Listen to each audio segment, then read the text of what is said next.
Notre invité ce matin, c'est Daniel Nau. Bonjour. Bonjour. Vous êtes le maire de Saint-Benoît-sur-Mer. Alors, on vous avait déjà reçu sur le plateau de la matinale. C'était cet été pour savoir comment être un bon cyclotouriste. Alors là, c'est pour toute autre chose. Si vous êtes avec nous ce matin, c'est parce que vous allez entamer un déplacement humanitaire à Lviv, en Ukraine, lundi. Et c'est avec Vendée Ukraine, l'association Les Amis de la Solidarité et l'Insertion, la commune de Saint-Benoît-sur-Mer aussi, donc. Vous êtes maire. À 3 jours du départ, dans quel état d'esprit vous vous trouvez ? Est-ce que vous êtes prêt ? Je suis prêt, nous sommes prêts, parce que c'est une idée qui a germé avec un ami, donc Éric Pellet, sapeur-pompier à la retraite au grade de colonel, qui a une certaine expérience dans les urgences et le sauvetage. Donc nous sommes prêts, nous sommes entourés, bien sûr, nous avons noué un partenariat avec Vendée Ukraine, comme vous l'avez cité à l'instant, donc qui a fêté au mois de mars ses 20 ans. Qui apporte des soutiens significatifs à Lviv, notamment, auprès de l'hôpital pédiatrique, auprès d'un orphelinat, et qui a des programmes d'insertion pour les enfants qui sortent de l'orphelinat. Donc cette association à Pignon-sur-Rue, c'est aujourd'hui, depuis la guerre, c'est carrément une ONG. Elle est présidée par Alain Lédé. Voilà. Et donc nous avons noué un deuxième partenariat avec l'association Solidarité, l'association Solidarité de Luçon, sous la présidence de Marie-Hélène Ruchot. D'accord. Okay. Qui apporte un soutien auprès des familles. C'était important pour vous de faire ce déplacement-là ? C'est devenu important. C'est-à-dire que la discussion est partie sur mode live et ça a pris corps. C'est, pour reprendre un petit peu les propos de John Baez, l'action, l'antidote au désespoir. Et donc pour nous, c'est devenu important de remplir cette mission.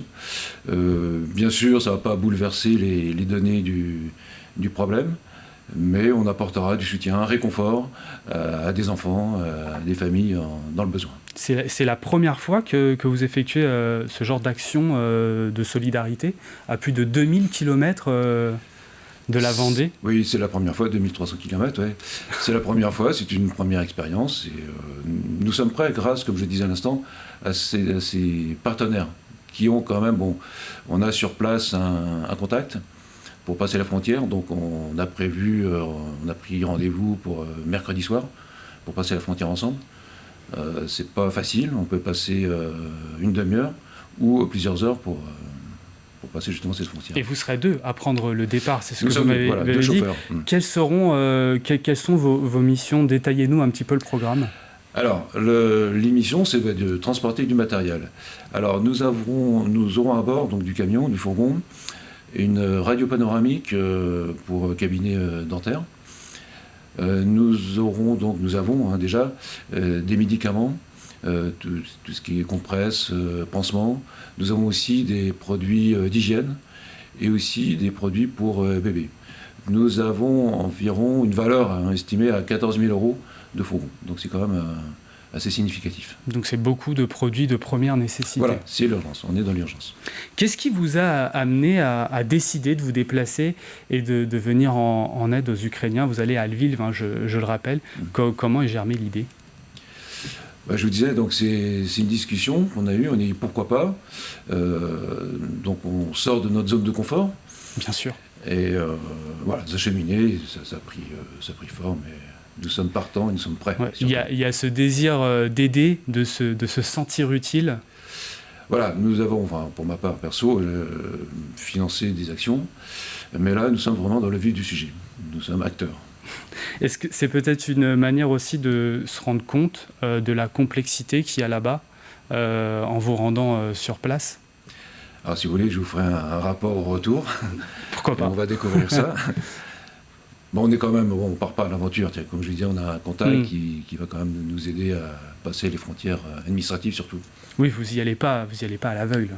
Non, on n'est pas tout à fait inconscient. Et puis il y a l'enrichissement personnel, les rencontres que vous allez faire aussi. Ouais, et ça c'est important, ça compte.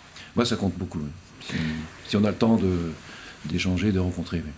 Comment ça s'organise un périple comme celui-ci ? Alors, il y a l'argent, le nœud de la guerre. Donc nous avons eu des dons. Alors, on a premièrement lancé une cagnotte en ligne sur KissKissBankBank, avec l'appui de l'association Solidarité et de l'Insertion. Là, nous avons atteint notre objectif. Nous avons eu une subvention, une aide de la communauté de communes Vendée Grand Littoral, je les remercie au passage, et une aide du Crédit Agricole, agence de Luçon. Cette agence de Luçon, Crédit Agricole, est un partenaire important pour l'association de solidarité et d'insertion. Et le camion que nous allons utiliser a été cofinancé par le Crédit Agricole à hauteur de 15 000 euros. D'accord. C'est quand même. Et parallèlement à ces aides financières, nous avons eu des dons en produits. Okay. Donc là, on a eu le service départemental d'incendie et de sécurité de Vendée, qui nous a donc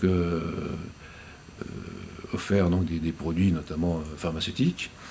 L'association Dons Solidaires, là, c'est des produits hygiène. Donc la valeur, ils ont vendu, si vous voulez, entre guillemets, une palette d'une valeur de 3 300 euros pour 400 euros. Très bien.